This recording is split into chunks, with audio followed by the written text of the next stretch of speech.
이 땅을 살아가는 우리에게 있어서 우리가 가져야 할 최고의 소망이 있다면 그것은 바로 예수님을 닮아가는 것일 겁니다. 성도를 향한 하나님의 기대와 또 목적 역시도 성도들이 성화된 삶을 살아가는 것에 있습니다. 그런데 예수님을 닮아가는 이 성화된 삶이라는 것은 결코 쉬운 길은 아닙니다. 그 길에는 고난과 연단이 있고 많은 눈물의 골짜기를 지나야 하는 길입니다. 또한 이미 이루었거나 또 얻었다고 여길 수도 없고 일평생 하나님 나라 가는 그날까지 나아가야 하는 길이기도 합니다. 그래서 성화의 길은 참 어려워 보이기도 합니다. 그러나 이 성화의 길은 동시에 너무나 존귀하고 영광스러운 길이라는 사실입니다. 왜냐하면 성화는 우리의 노력으로 얻을 수 있는 것이 아님을 아시고 주님이 우리와 함께 하시며 이루어 가도록 인도하여 주시기 때문입니다. 우리가 살펴보는 빌립보서 2장의 가장 핵심 내용은 성화에 대한 가르침이라고도 할 수 있습니다. 그리스도 예수의 마음을 품으라 라는 가르침은 곧 예수님을 닮아가는 성화의 삶을 살라는 것과 동일한 가르침입니다. 하지만 나 같은 부족한 사람이 이 죄인이 어떻게 그러한 길을 살아갈 수 있을까 하는 그러한 생각에 때로는 마음에 낙심이 생길 때가 있습니다. 그래서 오늘 본문에 보면 우리와 같이 연약하고 부족했지만 예수님을 본받는 삶을 살고자 힘쓰고 있었던 두 사람을 소개하고 있습니다. 바로 디모데와 에바브로디도입니다. 이 디모데라는 이름은 우리에게 익숙하지만 이 에바브로디도는 비교적 낯섭니다. 그만큼 유명한 인물은 아닙니다. 디모데도 성경 곳곳에 등장은 하고 있지만 주로 바울의 문안 인사와 소개를 통해서 간접적으로 나오지 이 디모데는 스스로 주도적으로 등장하는 경우는 없습니다. 우리가 잘 아는 디모데 전서와 후서 또한 디모데가 기록한 것이 아니라 바울이 디모데를 지도하기 위하여 기록한 목회의 서신입니다. 이처럼 디모데와 에바브로디도는 위대한 사도나 또는 믿음이 강한 대단한 인물로 소개가 되는 사람들은 아니었습니다. 그들은 평범하였고 유명하지도 않았으며 어떠한 면에서는 부족한 부분도 많은 자들이었습니다. 그렇기 때문에 어찌 보면 우리와 비슷한 그러한 생각이 드는 사람들입니다. 오늘 본문에서 바울은 이처럼 지극히 평범하고 우리와 비슷하게 보이는 이 두 사람을 언급하면서 예수님을 닮아가는 성화에 대한 가르침을 전달하고자 합니다.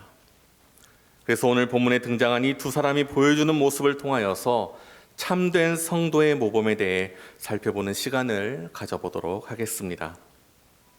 먼저 오늘 본문에 나타나는 참된 성도의 첫 번째 모습은 진실함을 추구하는 삶을 살아가는 것입니다. 오늘 본문 19절의 말씀을 함께 읽도록 하겠습니다. 내가 디모데를 속히 너희에게 보내기를 주 안에서 바람은 너희의 사정을 알므로 안위를 받으려 함이니. 오늘 본문의 주된 내용은 디모데를 빌립보 교인들에게 보낸다라는 것입니다. 이 디모데를 지금 보내는 목적은 제일 먼저 바울이 기록한 이 빌립보서를 전달하기 위함이고 또 동시에 바울의 소식을 빌립보 교인들에게 전달하고 돌아오는 길에는 빌립보 교인들의 소식을 바울에게 알려주기 위해서입니다. 즉 서로의 소식을 전달해주고 알려주는 그 중간다리의 역할을 감당하게 된 것입니다. 오늘날과 같이 교통과 통신이 발달하지 못했던 과거에는 서로의 소식을 알 수 있는 방법은 사람이 직접 가거나 혹은 서신을 주고받는 일밖에 없었지요. 지금 바울과 빌립보 교인들 사이는 단순히 인사를 나누고 안부를 묻고 지내는 사이는 아닙니다. 이들은 복음으로 묶여있는 관계이고 서로에게 전달되는 편지와 메시지들은 영혼을 살리고 세우는 매우 중요한 내용들이었습니다. 바울이 이처럼 중요한 편지를 디모데에게 맡길 수 있었던 이유는 그만큼 그를 믿고 있었다라는 것입니다. 그래서 20절에 디모데를 가리켜서 진실이 생각할 자라고 소개하고 있습니다. 오늘 본문 20절 말씀을 함께 보겠습니다. 이는 뜻을 같이하여 너희 사정을 진실이 생각할 자가 이밖에 내게 없음이라. 지금 바울의 편지는 사적인 편지가 아니라 공적인 편지로서 빌립보 교인들의 신앙과 믿음을 바르게 세우고 양육하기 위해서 너무나도 중요한 편지였습니다. 더 나아가서 당시의 수많은 교회와 성도들에게 영적인 유익과 진리의 가르침을 주는데 반드시 필요한 말씀이었습니다. 그렇기 때문에 이 편지는 사고 없이 잘 전달되어야만 합니다. 그런데 만약 중간에 디모데가 실수하여서 바울의 편지를 제대로 전달하지 못하였다면, 혹은 개인적인 욕심으로 인하여서 바울이 기록하였던 말들을 자신이 원하는 대로 바꾸어 버렸다면, 그렇게 되었다면 빌립보 교회 안에는 많은 혼란과 갈등이 일어날 수밖에 없었고, 심지어는 사울과 또 디모데파가 생겨나서 이 교회가 분열될 수도 있었을 것입니다. 빌립보 교회와 성도들은 영적으로 큰 피해를 입게 되는 것이지요. 그러나 우리는 알다시피 이러한 일은 발생하지 않았습니다. 디모데는 이 일을 잘 감당하였기에 빌립보 교회를 비롯하여서 당시에 수많은 교회들이 영적으로 큰 유익을 얻을 수가 있었고, 오늘날 저와 여러분들이 이 빌립보서를 통하여서 진리의 귀한 말씀을 배울 수 있게 된 것입니다. 이처럼 바울은 디모데를 신뢰하고 있었고, 디모데는 진실되게 자신에게 맡겨진 일을 잘 감당하였습니다. 또 이후에 나오는 에바브로디도도 마찬가지입니다.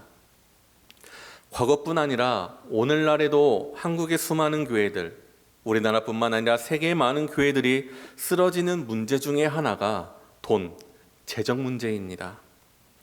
교회 헌금을 잘못되게 사용하고 심지어는 횡령하여서 교회뿐만 아니라 세상에도 크게 문제가 되는 일들이 종종 발생합니다. 에바브로디도는 그러한 유혹에 빠질지도 모르는 자리에 서 있는 사람이었습니다. 그는 원래 빌립보 교인이었습니다. 감옥에 갇혀 있는 바울을 돕기 위하여서 빌립보 교인들이 모금한 그 헌금을 가지고 로마까지 온 성도였습니다. 빌립보 교회가 바울에게 전할 메시지와 돈을 이 에바브로디도에게 맡겼다라는 것은 그만큼 교인들은 그를 신뢰하고 있었다라는 말이 되는 것입니다. 하나님의 사람들, 성도들이 추구하는 많은 것들이 있습니다. 신령한 능력과 은사, 영적 체험 등이 있겠지만 이 모든 것보다 더 중요한 첫 번째 덕목은 하나님 앞에서 진실함과 신실함이라고 생각이 됩니다. 왜냐하면 우리가 믿는 하나님이 신실하신 분이시며 예수님도 진실한 분이시기 때문입니다. 오늘 본문 21절의 말씀을 함께 읽겠습니다. 그들이 다 자기 일을 구하고 그리스도 예수의 일을 구하지 아니하되. 그런데 여기에 보면 많은 사람들이 예수의 일이 아닌 자기의 일을 구했다고 말씀하고 있습니다. 하나님이 맡겨주신 일들이 있는데 그 일을 소명감을 가지고 감당하기보다는 자신의 개인적인 이익을 추구하는 일로 여겼다는 것입니다. 그런데 앞서 읽었던 20절에서 디모데 또 에바브로디도와 같은 이 믿음의 사람들은 뜻을 같이하여 진실되게 이 일을 감당했다라고 말씀하였습니다. 뜻을 같이했다라는 것은 자신들에게 맡겨진 일들이 예수님의 일, 하나님의 일임을 인식하고 있었다라는 것입니다. 결국 이들이 진실되고 신실하게 맡겨진 일들을 감당할 수 있었던 것은 자신들에게 맡겨진 이 일들이 사람의 일이 아니라 하나님의 일이라는 사실을 인식하고 있었기 때문입니다. 하나님 앞에 진실한 사람들은 세상 앞에서도 진실합니다. 하나님의 일에 진실한 성도는 그 어떠한 일이 맡겨져도 진실하게 감당을 합니다. 왜냐하면 하나님께서 모든 것을 다 보고 계시고 알고 계신다라는 사실을 믿는 코람데오의 믿음이 있기 때문입니다. 하지만 사람 앞에서만 진실한 척하는 사람들이 있습니다. 사람들이 볼 때만 열심히 일하는 척하는 사람들이 있습니다. 이런 사람들은 아무도 없을 때에, 아무도 보지 않을 때에 숨겨두었던 본색을 드러내게 되어 있습니다. 그러나 모든 것을 알고 계시고 모든 것을 보고 계시는 하나님을 믿는 사람들이라면, 그 하나님을 의식하며 살아가는 사람들이라면 언제 어디서나 진실하고 신실하게 살아가기 위하여서 힘쓰고 애쓰는 삶을 살아가게 될 것입니다. 성도 여러분, 성화의 삶은 거창하지 않습니다. 오늘 이 자리에 계신 우리 모두가 살아갈 수 있는 길입니다. 왜냐하면 그렇게 살아갈 수 있도록 인도하시는 분이 우리 하나님 아버지시기 때문입니다. 그래서 예수님을 닮아가는 삶의 제일 첫째 되는 모습과 또 자세는 하나님을 의식하면서 인생을 살아가는 것이라 할 수 있습니다. 하나님이 내 앞에 계시다, 하나님이 나를 보고 계신다, 이러한 믿음을 가지고 우리에게 맡겨진 인생을 진실하게 살아가는 것, 이것이 바로 성화의 삶을 살아가는 첫걸음이고 우리 모두가 추구하고 바라야 하는 참된 성도의 삶의 모습입니다. 이처럼 하나님 앞에 진실됨을 위해서 힘쓰고 애쓰고 기도하는 저와 여러분들이 되시기를 바랍니다. 오늘 본문에 나타나는 참된 성도의 모습 두 번째는 연단과 수고로움을 기꺼이 감당하는 삶을 사는 것입니다. 오늘 본문 22절 말씀을 함께 읽겠습니다. 디모데의 연단을 너희가 아나니 자식이 아버지에게 함과 나와 함께 복음을 위하여 수고하였느니라. 여기에 보면 디모데가 복음과 주의 일을 위하여서 받았던 연단과 수고로움을 이야기하고 있습니다. 디모데가 구체적으로 어떠한 연단과 수고를 경험하였는지는 자세히 나와 있지는 않지만 바울이 경험했던 고난과 환난에 대해서만큼은 우리가 잘 알고 있습니다. 디모데는 바울의 영적 아들이었습니다. 자식이 아버지와 함께하는 것처럼 디모데는 바울 곁에서 바울이 겪었던 많은 고난과 환난들을 보고 들으면서 동일하게 겪었을 것이라고 짐작해 볼 수 있습니다.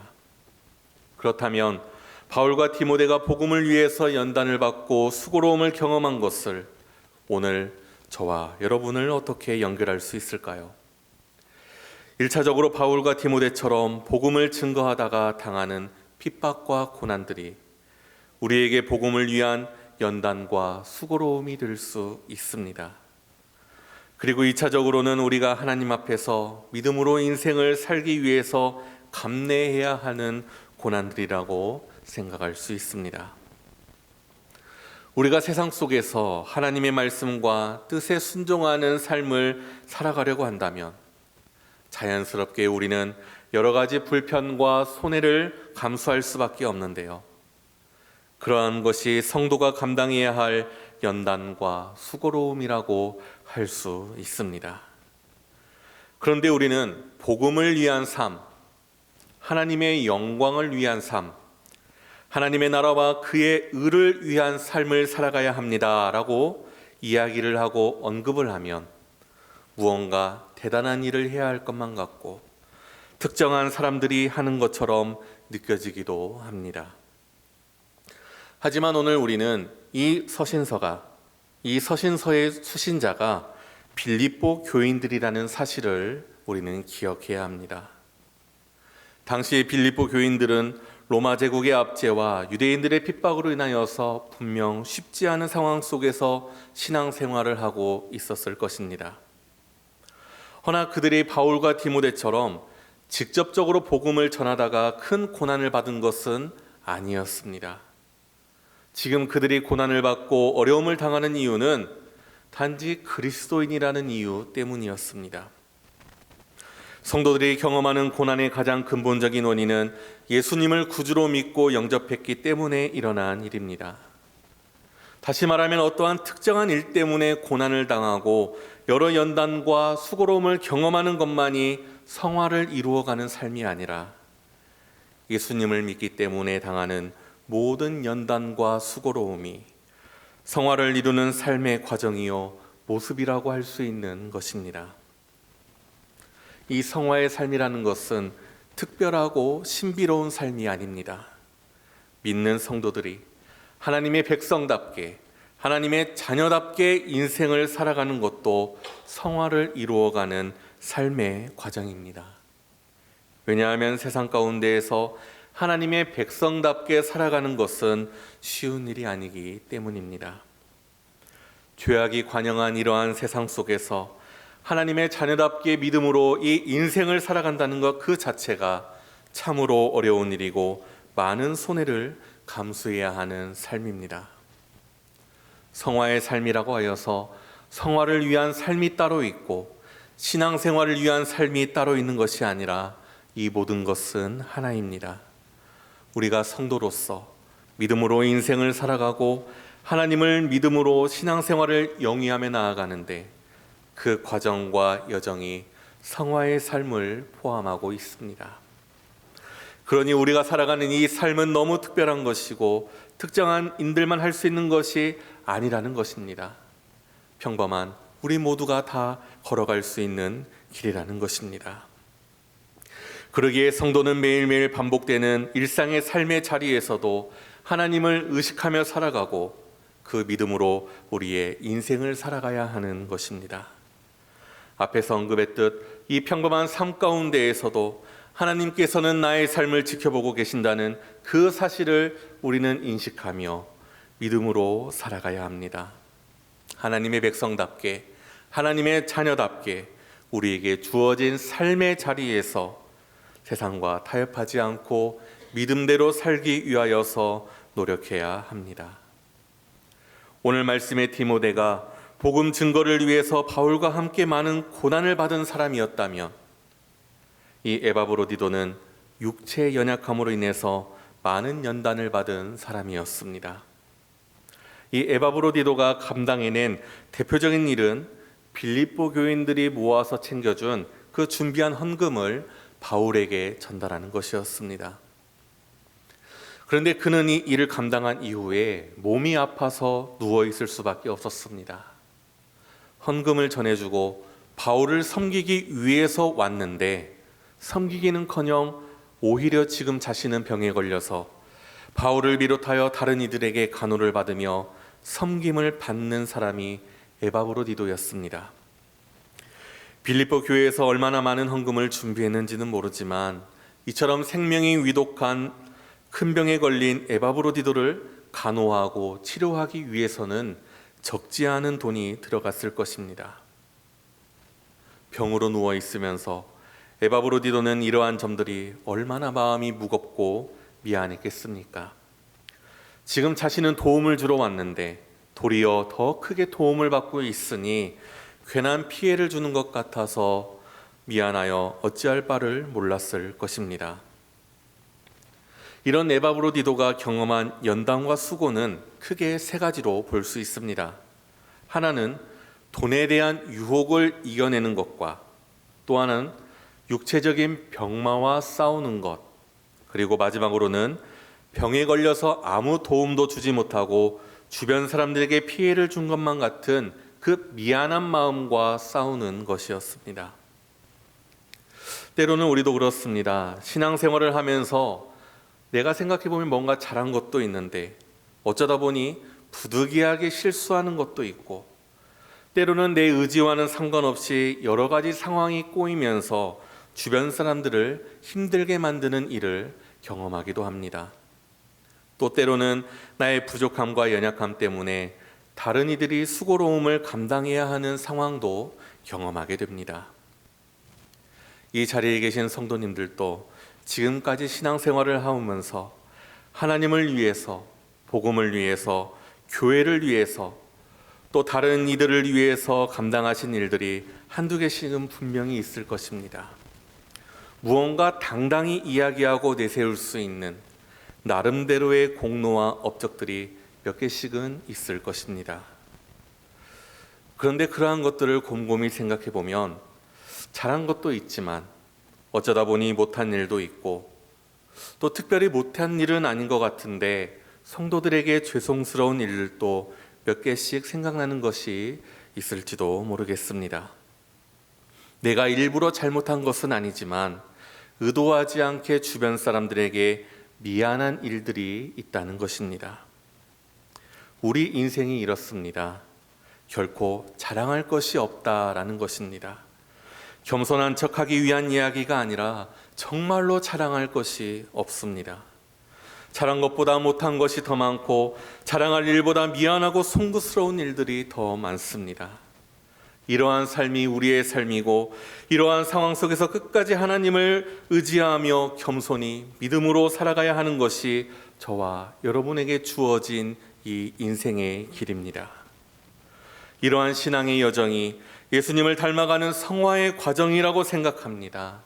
이렇게 자랑할 것이 하나도 없는 삶이지만 그 가운데에서 하나님을 바라보며 겸손한 자세로 하루하루 견디어 살다 보면 언젠가 우리의 모습이 보다 더 성숙한 자리에 서게 될 줄로 믿습니다. 오늘 말씀을 정리해 보겠습니다. 본문 23절과 24절의 말씀을 함께 읽어보겠습니다. 그러므로 내가 내 일이 어떻게 될지를 보아서 곧 이 사람을 보내기를 바라고 나도 속히 가게 될 것을 주 안에서 확신하노라. 바울은 지금 감옥에 갇혀 있기 때문에 빌립보 교인들을 만나러 갈 수가 없습니다. 감옥에서 풀려날지 아니면 계속 이 자리에 있을지에 대해서 앞으로의 일에 대해 아무것도 장담할 수 있는 게 없었습니다. 그러나 바울은 하나님께서 반드시 바울과 빌립보 교인들에게 가장 유익한 길로 인도하여 주실 줄로 믿었습니다. 하지만 아직까지는 자유롭지 못하였기에 자신을 대신하여서 디모데를 보냈고 에바브로디도를 원래의 자리로 돌려보내려고 하였습니다. 오늘 말씀처럼 디모데나 에바브로디도도 모두 완벽한 자들은 아니었습니다. 그러나 이들은 바울은 이 두 사람을 믿고 신뢰함으로 그들을 빌립보 교인들에게 보내었습니다. 이들도 사람이고 연약하기 때문에 실수할 수도 있고 넘어질 수도 있습니다. 그러나 적어도 이 둘은 하나님 앞에서 진실하고자 노력했던 사람들이었고 하나님의 사람들이었기 때문에 이 두 사람에게 이와 같이 중요한 일들이 맡겨졌던 것입니다. 무엇보다 하나님께서도 그들을 붙드시고 인도하실 것을 믿었기에 이 두 사람을 빌립보 교인들에게 보낼 수가 있었던 것입니다. 성도 여러분, 오늘 우리도 우리 중에 누가 나는 연약하지 않고 믿음 좋은 사람이다, 나는 연약하지 아니하고 믿음이 좋은 사람이다 라고 자신 있게 말씀할 수 있겠습니까? 우리는 연약하고 부족하지만 그럼에도 불구하고 하나님 앞에 믿음으로 인생을 살아가려고 힘쓰고 노력하는 그 진실한 모습이 우리가 성화된 삶을 이루어 나가는 소중한 하나의 과정들이 될 것입니다. 무엇보다 우리를 택하시고 부르신 하나님께서 우리를 끝까지 붙드사 예수님을 닮아가는 성화의 삶을 향하여 걸어갈 수 있도록 저와 여러분들의 삶을 주관하여 주실 것입니다. 힘들고 지친 우리에게 주님은 말씀하십니다. 수고하고 무거운 짐진 자들아 다 내게로 오라. 내가 너희를 쉬게 하리라. 나는 마음이 온유하고 겸손하니 나의 멍에를 메고 내게 배우라. 그리하면 나의 마음이 쉼을 얻으리니 이는 내 멍에는 쉽고 내 짐은 가벼움이라 라고 말씀하였습니다. 때로는 우리의 연약함과 넘어짐이 이 길을 걸어가는 데 있어서 발목을 잡기도 할 것입니다. 그것이 무거워서 지쳐 쓰러질 때도 있습니다. 그러나 감사한 것은 이 성화에 대한 삶에 대한 이 주도권이 우리가 아니라 하나님께 있다는 사실입니다. 우리는 나의 짐을 내려놓고 주님의 멍에, 즉 하나님 말씀을 의지하여 주님과 동행하는 삶을 살아가면 되는 것입니다. 이 길의 완성이 나의 능력에 달려 있지 아니하고 하나님의 전능하신 능력에 붙잡혀 있기에 우리는 연약함 가운데에서도 소망을 가질 수가 있습니다. 사랑하는 성도 여러분, 우리에게 구원의 은혜를 베푸신 하나님께서 책임지시고 부르신 그 하나님의 백성들에게 성화의 은혜를 베풀어 주실 것입니다. 이 사실을 믿으시며 소망을 가지고 끝까지 진실한 모습으로 연단과 수고로움을 기꺼이 감당하며 예수님을 닮아가는 성화의 길을 걸어가는 참된 성도님들이 되시기를 주님의 이름으로 축원합니다.